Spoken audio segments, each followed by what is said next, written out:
Olá, eu sou o Piara Bosque e esse é mais um Política em Foco aqui na TVA. E hoje eu estou muito bem acompanhado para falar sobre uma legislação histórica e sobre a infraestrutura de Santa Catarina. Estou com Alexandre Gonçalves, do Informe Blumenau. Alexandre, prazer estar aqui com você mais uma vez. Piara, o prazer é meu, satisfação estar contigo, estar com o Rodrigo também, um parceiro, ex-companheiro de firma. Muito bom estar com vocês e estar com quem acompanha a boa programação da TVA. E também já apresentado, Rodrigo Cardoso, da TVBV. Muito obrigado por estar aqui mais uma vez para nossa conversa boa, Rodrigo. Tudo bem, Piara? Olá para você, para o Alexandre. Sempre bom encontrar os colegas jornalistas para falar do que reverbera no Parlamento catarinense e, por consequência, na sociedade catarinense como um todo. Então, hoje a gente vai falar, no programa de hoje a gente vai falar sobre uma sessão solene muito especial que teve na Assembleia Legislativa sobre os 20 anos da Lei das APAES. Há 20 anos, Santa Catarina passou a ter uma legislação que garantiu viabilidade financeira contínua, com repasses contínuos do Estado para as entidades. Na época do governo Luiz Henrique da Silveira, mais uma legislação construída, capitaneada na época por Júlio Garcia, que era presidente da Assembleia Legislativa, e hoje, novamente presidente, pôde celebrar esses 20 anos numa sessão com muito prestígio político. Muito prestígio político, estava lá o governador Jorginho Melo, estava lá o senador Esperidião Amin, estava lá o ex-governador Eduardo Pinho Moreira, que também, durante suas passagens pelo governo, viveu a realidade da Lei das APAES.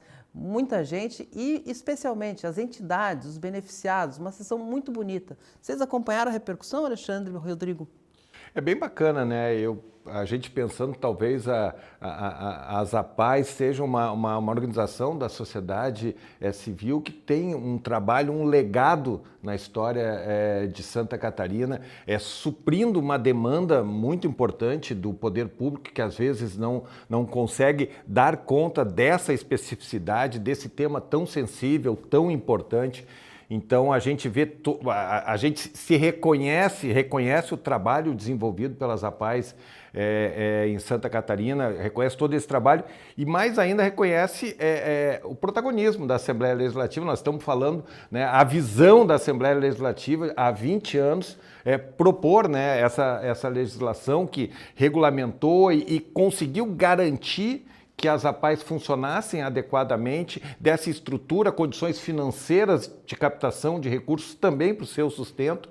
Então, a gente percebe assim, a importância desse trabalho e a importância do parlamento construindo essa política pública tão sensível para uma população tão sensível. É um exemplo claro, Rodrigo, do momento em que o parlamento toma um protagonismo e o executivo não se sente melindrado por isso, ele ajuda a construir, né? É uma parceria que só tem a dar frutos positivos e só tende a ser um jogo de ganha-ganha. A gente que cada vez que vai nas andanças do jornalismo, né, Alexandre, para as reportagens na rua, vai até uma unidade da APAE, a gente vai com muita frequência na unidade da APAE aqui na capital do estado, também em São José, e nota o trabalho que é feito, que é desenvolvido sempre com muita qualidade, com muito desprendimento por parte das pessoas que trabalham na APAE juntamente com os alunos que estão lá, e saber que esse trabalho ele foi viabilizado, tem recursos, tem viabilidade financeira, muito por participação decisiva do Poder Legislativo catarinense, aprovando há 20 anos uma legislação que dá essa estrutura, dá esse alicerce, é saber realmente que esse projeto foi muito bem-vindo, foi muito importante, fez diferença e ainda faz diferença a favor de quem mais precisa, que são os alunos que frequentam as APAES em todo o estado. Eu vou dar números que dão essa dimensão em relação aos 20 anos. Quase R$1 bilhão foram repassados para as instituições, para as APAES de Santa Catarina desde 2005. São 199 APAES em funcionamento em Santa Catarina, atendendo 31 mil alunos em todo o estado, e que só em 2024, 274 milhões de reais foram destinados às APAES, proporcional ao número de matriculados. É uma rede com muita capilaridade, né, Alexandre? Como é que funciona lá em Blumenau e no Vale? E suprindo uma lacuna do poder público. A APAE lá em Blumenau também é muito reconhecida e é importante a gente destacar a visão do parlamento e a visão do deputado Júlio Garcia há 20 anos, porque a gente hoje discute com muita profundidade a questão das crianças especiais. Hoje a gente tem muito mais discussão e a gente percebe também um movimento da sociedade como um todo, do poder público, com mais laudos, mais médicos. Então, hoje a gente percebe que tem uma maturidade maior para discutir isso, que há 20 anos a gente não tinha esse entendimento. Então, é comum a gente ver administrador, prefeito, governador falar: nós vamos criar um centro do autismo, vamos criar um instituto para ser referência, para ser um atendimento. Então, isso é uma novidade dos tempos atuais. Em Blumenau, a APAE tem um serviço muito importante, a administração também municipal tem tentado se organizar para dar conta, porque essa é uma demanda muito grande, Piara. É uma demanda muito grande, muito grande.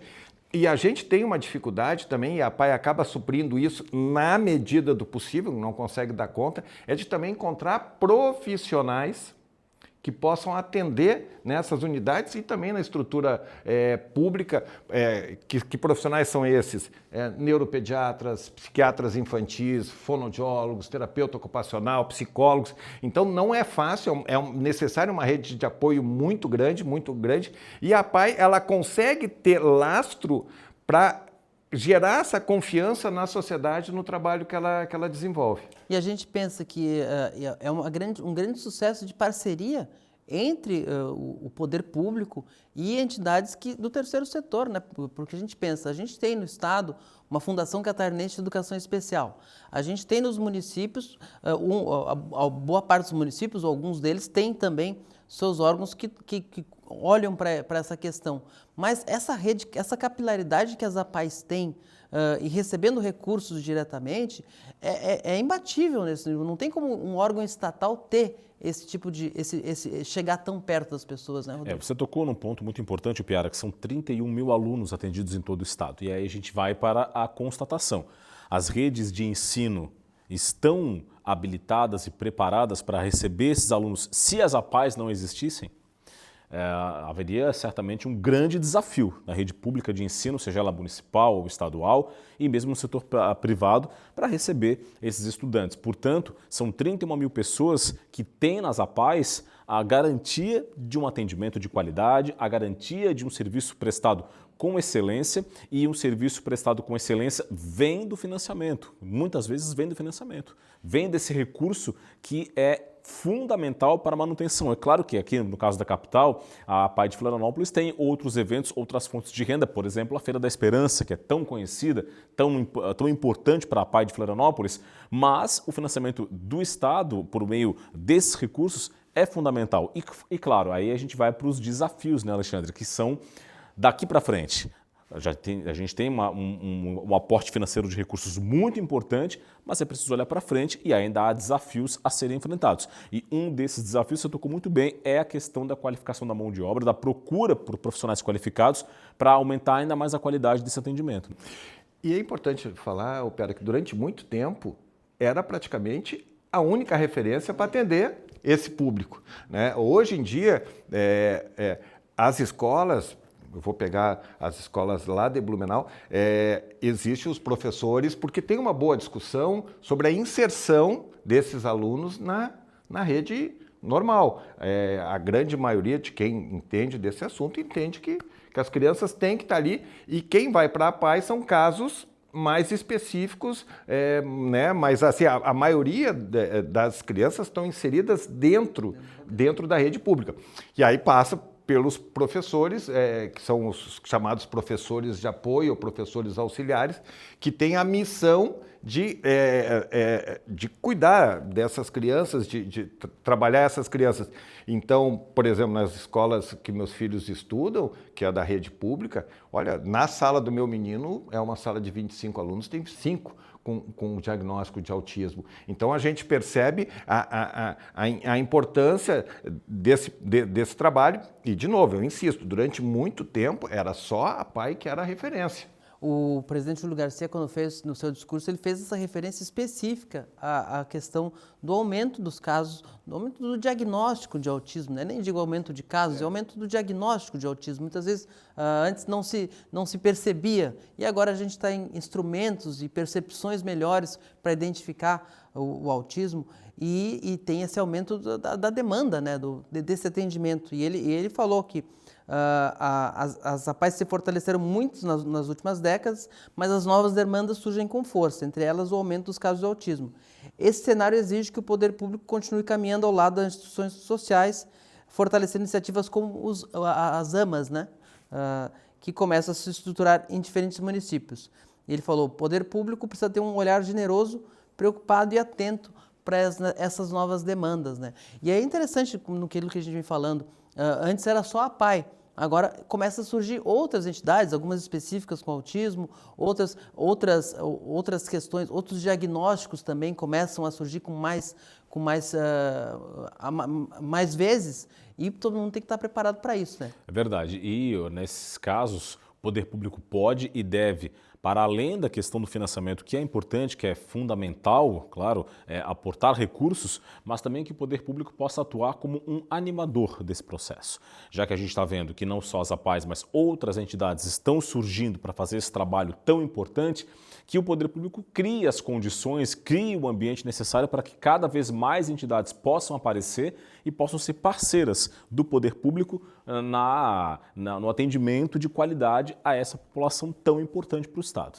Um exemplo dessa conscientização por parte da classe política é que passou a ser tema de campanha eleitoral.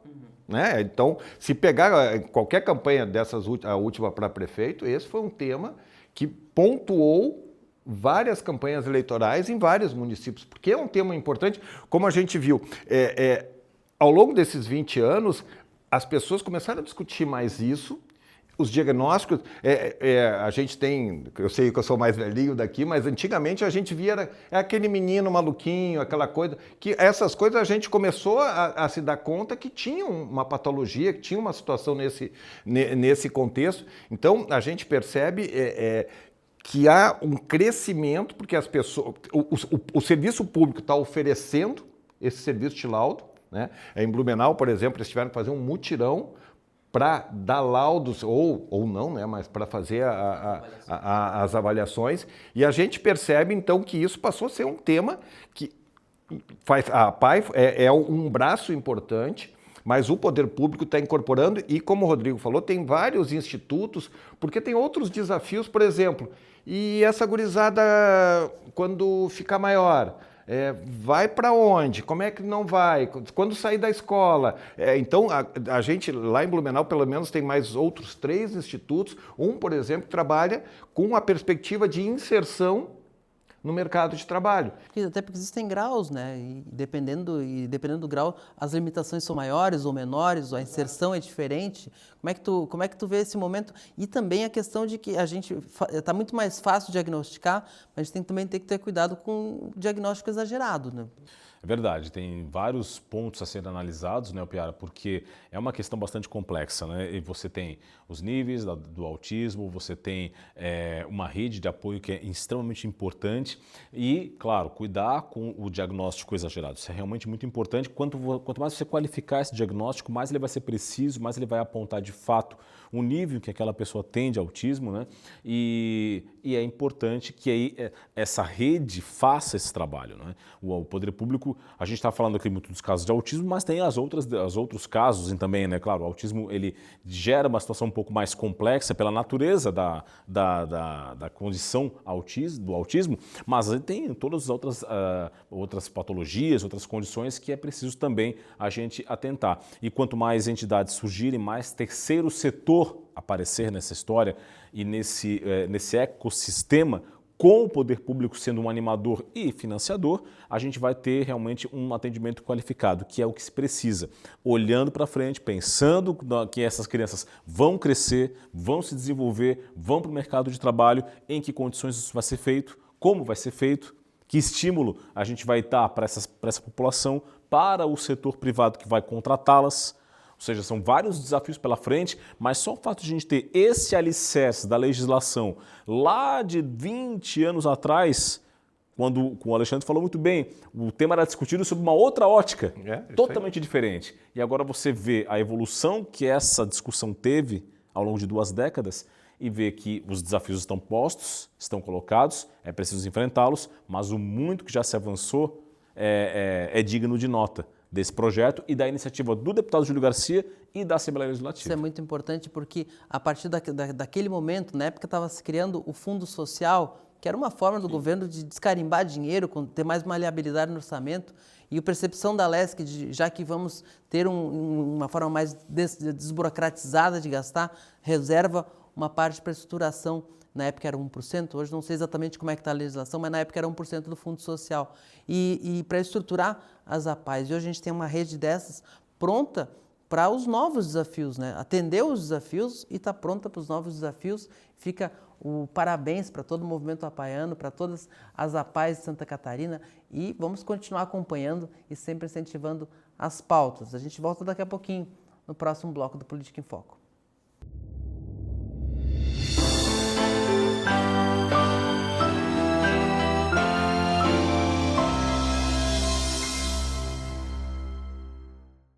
Olá, eu sou o Piara Bosque, estamos de volta com Política em Foco essa semana com Alexandre Gonçalves, do Informe Blumenau, e com o Rodrigo Cardoso, da TVBV. E nesse bloco a gente vai falar de um encontro importante da bancada do Oeste. No último dia 19, a bancada do Oeste sabatinou 3 secretários estaduais, o secretário de Saúde, Diogo Demarque, o secretário de Agricultura, Carlos Chiodini, e o secretário de Infraestrutura, Gerry Comper, foram se apresentar para os deputados cobraram demandas para as regiões.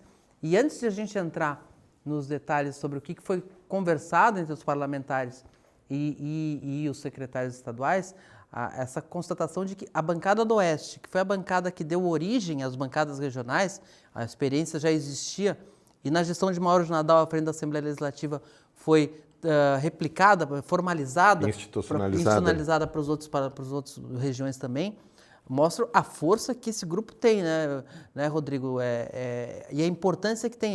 É um encontro suprapartidário, chama os secretários, cobra na ponta. Como é que tu vê essa consolidação desse modelo? Muito importante, o Piara, esse modelo de bancadas regionais, porque são bancadas, como você bem disse, suprapartidárias, ela não tem esquerda, direita, centro, tem importância e foco na região, nas demandas daquela região específica. A gente está falando aqui do Oeste do Estado e chamar os secretários de Estado para estarem numa reunião com os deputados e ouvirem as cobranças, cobrar, fiscalizar e lutar pelas demandas é atribuição do Parlamento catarinense e o que é feito com muita qualidade, com muita importância. Não só a bancada do Oeste, mas as demais bancadas também. E aí chamar os secretários de áreas tão importantes para a região, como saúde, infraestrutura, são áreas extremamente sensíveis para uma região tão rica, tão em meio empresarial, de uma produção, no escoamento de produção catarinense, para a economia catarinense e para a sociedade catarinense. E fazê-los ouvir as demandas e dar os encaminhamentos, porque houve também respostas às demandas dos deputados, isso é extremamente importante, é a função de uma bancada regional. São 8 deputados na bancada do Oeste, a bancada do Vale tem 9. Como é que está? Mas ela não é tão coesa e por uma série de coisas. É importante dizer que também isso mostra a mobilização da região Oeste como um todo, né? Porque assim, não é de agora, é antes de ter sido institucionalizado, né? Como você bem lembrou com o deputado Mauro de Nadal, que é de lá. Você falou que eram 8, eu até dei uma pesquisada, achei que eram 10, mas eu não fui checar. Mas, olha a quantidade de parlamentares que tem ali e mostra não só a organização dos parlamentares da classe política, mas da sociedade do Oeste como um todo, que também se organiza para votar em candidatos que defendam a sua região, defendam as suas demandas, né? Que é uma outra discussão sobre o voto regional ou não voto regional, então é importante ter isso. Com relação à bancada do Vale, dá uma inveja para nós, porque o que acontece, o nosso Vale, ele junta situações muito distintas. Deputada Paulinha, né? A realidade da dela Paulinha é outra. Ao Oscar Gutz. Ao Oscar Gutz, né? Então os dois estão muito ligados ultimamente, né? Mas assim, é muito... E Blumenau fica no meio com 3 parlamentares, tinha 4. Né? Aí tem o deputado Júnior Cardoso, que entrou no lugar do Egídio Ferrari, que hoje é prefeito. Então, Blumenau tinha 4. Então, é muito maluco, porque as prioridades do litoral são muito diferentes do Alto Vale do Itajaí, muito diferentes da região do Médio Vale, do Vale Europeu. Então, a questão muito distinta. Mas a gente percebe uma unidade nessa classe, na questão do Oeste, muito maior que a dos outros. Vale lembrar que na bancada do Vale do Itajaí saiu uma rusga lá também com o deputado Ivan Nates, com a deputada Paulinha, com o deputado Oscar Gutz no meio. Então, assim, não há uma unidade, não é uma questão partidária, mas não há uma unidade, é como existe na bancada do Mas Oeste. deve se perseguir, né? Deve se perseguir essa unidade, porque o que a bancada do Oeste faz, também não há uma unidade ideológica entre os deputados do Oeste. Pelo contrário, a gente tem parlamentares de partidos bastante diferentes. Pensar que metade da bancada do Oeste é do PT e outra metade é mais da direita, né? Então, ideológica, mas eles sentam na mesma mesa para resolver os assuntos. É isso que é preciso que se evolua, para usar o exemplo que o Alexandre tocou agora do Vale do Itajaí, é essa postura que se espera, né? De que os deputados convirjam, esqueçam, olha, agora não é hora de falar de política partidária, agora é hora de defender os interesses da região como um todo, seja médio, alto, baixo Vale do Itajaí, enfim, é hora de defender interesses da região. A bancada do Oeste soube fazer isso muito bem e vem colhendo os frutos. E acho que tem uma questão histórica aí também, porque o Oeste, como região mais afastada da capital, e com dramas muito semelhantes e com extensão territorial também, eles aprenderam a atuar coletivamente, especialmente o cooperativismo, né? Então, talvez a bancada regional do Oeste seja a cooperativa dos deputados, né? E talvez esse espírito, como o Oeste começou primeiro, esse espírito vai chegando após a institucionalização nas outras regiões, nas demandas. A gente vê, por exemplo, aqui na Grande Florianópolis, a gente vê a atuação conjunta dos deputados também. O pessoal do Sul é muito organizado, também já tinha algum tipo de atuação e tem tido.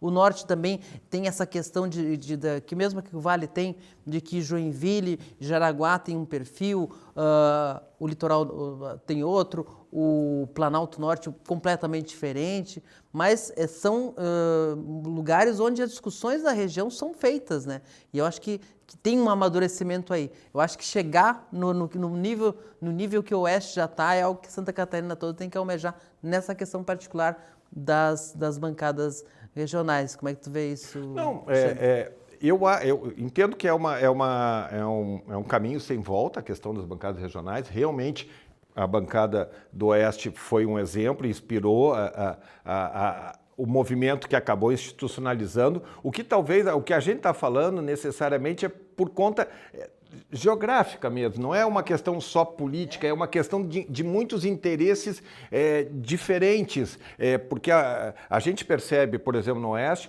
que algumas questões que você consegue concentrar e atender a demanda, contemplar a demanda regional. E muitas vezes, por exemplo, quando se busca, tinha aquele dinheiro de emenda para a bancada regional. Ano passado veio um dinheiro muito bom para Blumenau, tínhamos 4 deputados, mas eu fico pensando a população do litoral, porque se eu estou lá no litoral, não me interessa que entre um recurso para a saúde Blumenau, porque são realidades muito distintas, que é o contrário da região oeste. Mas entendo que é um caminho sem volta. O que precisa, talvez, é dimensionar e talvez fracionar essas bancadas em regiões menores. Lembrando que essa região do Vale do Itajaí é uma das maiores e com maior eleitorado de Santa Catarina, se pegar toda ela. E às vezes, quando as pessoas me falam, eu digo assim, gente, eu não sei por que é Vale do Itajaí, por exemplo, Bombias, mas é isso que a geografia disse, né? Mas são coisas muito diferentes, né?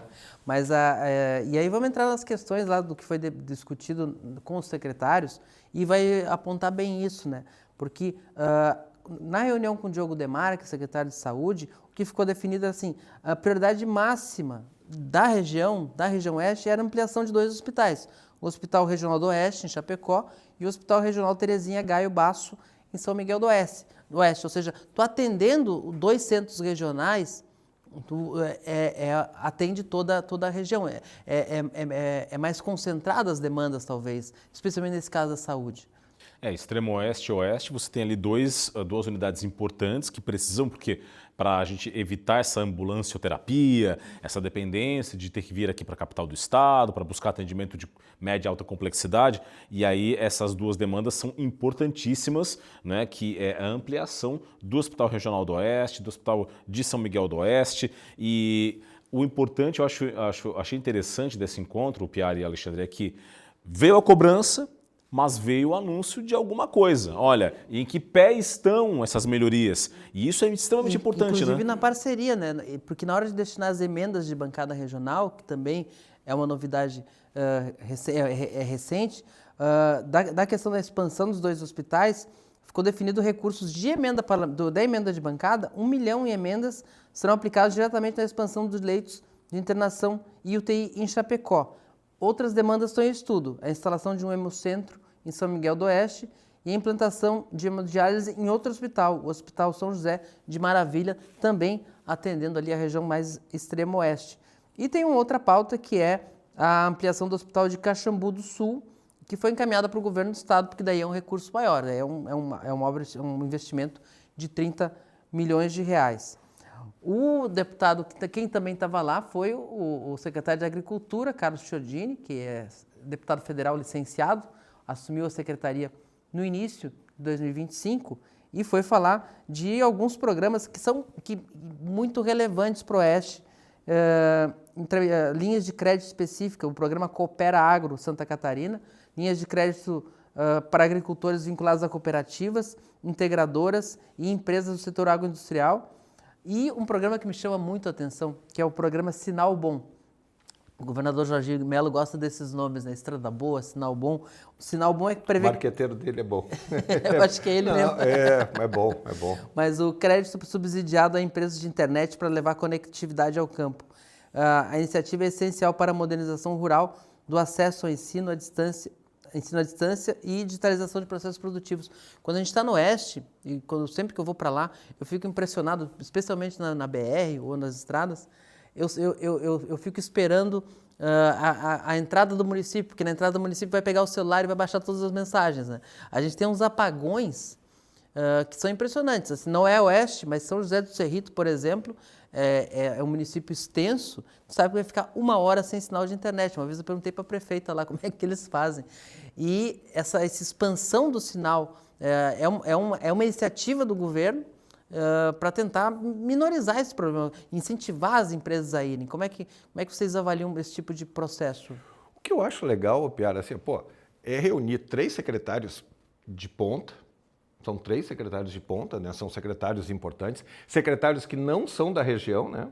Não são da região, eles não têm um interesse político direto ali de falar com o seu eleitorado mais direto, e são secretários que estão apresentando demandas importantes. Essa questão da internet é uma realidade que alguns rincões, né, do nosso estado e do Brasil demoram um pouco mais a chegar, mas é irreversível, todo mundo precisa. Hoje em dia a gente só fica pensando, quando falta uma luz, a gente começa a pensar, não é nem o problema faltar a luz, é ficar sem internet. Nós né? estamos, né, Alexandre, já na época do 5G, e ainda a gente não pode, na época do 5G, ter zonas de sombra, sem sinal de internet, não é só no Oeste. Não é só. Você percorre a BR-282 aqui na região da Grande Florianópolis, parte serrana, também já tem vários sinais, vários setores de sombra que você não tem sinal. Ou seja, a conectividade do campo é fundamental e o Oeste briga muito por isso, por energia trifásica, por uma série de demandas, produção rural, produtor rural, agronegócio, quer crédito, quer estímulo, quer financiamento para poder expandir seus negócios, também foi cobrado, também foi anunciado projeto nessa linha, ou seja, há a cobrança. A bancada do Oeste, ela sabe o que cobrar. Sabendo o que cobrar, sendo assertiva na cobrança, o retorno é mais preciso por parte do poder público, do executivo. Aqui na Grande Florianópolis, muita gente ficou espantada quando inauguraram o contorno da Grande Florianópolis, que boa parte dele não tem sinal de internet, e acharam um absurdo. Eu falei, bem-vindos a Santa Catarina, é assim por toda Santa Catarina, como dizia o Luiz Henrique, regiões não urbanas, essa dificuldade de sinal, e que a gente tem que avançar é importante. Tem área urbana também, porque onde eu moro, perto da minha casa, tem uma parte de sombra que até hoje não consegue se explicar como é que acontece. E tecnologia também tem essas pegadinhas, né? E aí o Jerry Comper, secretário de Infraestrutura, respondeu sobre obras na SC 283, entre Ceará e Arabutã, um trecho de 25 quilômetros com obras lentas. Ele foi lá para dar justificativas, né? Disse que o governo está enviando um novo maquinário para acelerar o trabalho e a ampliação de terceiras faixas vai ser levada ao governador, a possibilidade. A SC 355, entre Jaborá e Catanduvas, contrato com a empresa responsável foi rescindido e uma nova licitação vai ser publicada esse ano. E a ponte do Macuco, em Itapiranga, nova licitação em preparação, um projeto que vai elevar em 3 metros a pista para evitar alagamentos e reforçar a estrutura contra cheias no Rio Uruguai. Ou seja, os deputados estavam com as demandas na ponta da língua e o secretário estava lá para responder. Eu tenho acompanhado os diários oficiais e a gente tem visto como o governador determinou, acelera e tem dinheiro para a execução das obras, muito contrato que está sendo rescindido e buscando outras soluções, porque às vezes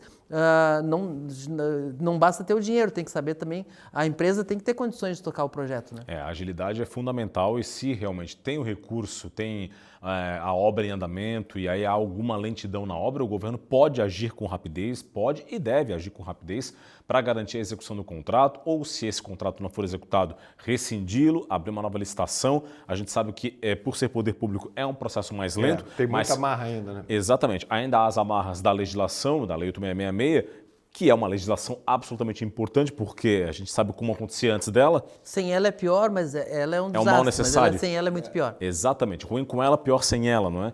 Então, com isso, a agilidade, na medida do possível, o Poder Executivo tem condições de fazer isso, dada o fato de que tem o recurso, está empenhado o recurso, a obra já começou, se ela está em ritmo lento, vai lá, faz a medição, não está no jeito correto, rescinde o contrato, faz uma nova licitação. E aí eu volto ao ponto. Demandas muito bem apontadas e os retornos, fica muito mais fácil de dar os retornos, já que a bancada sabe o que cobrar. E é esse exemplo que a gente gostaria de ver nas demais bancadas das demais regiões do Estado. Deixar essas diferenças políticas e ideológicas de lado, na hora elas devem ser vistas no momento oportuno, mas na hora de ver o interesse da região, convergir, conversar, dialogar, ceder quando for preciso, porque nessa hora a região fala mais alto. Bom, é isso. Esse foi mais um Política em Foco. Aqui hoje contamos com Rodrigo Cardoso, da TVBV, com Alexandre Gonçalves, do Informe Blumenau. Eu sou o Piara Boschi. Acompanhe o programa na programação da TVAL e nas redes sociais da LESC.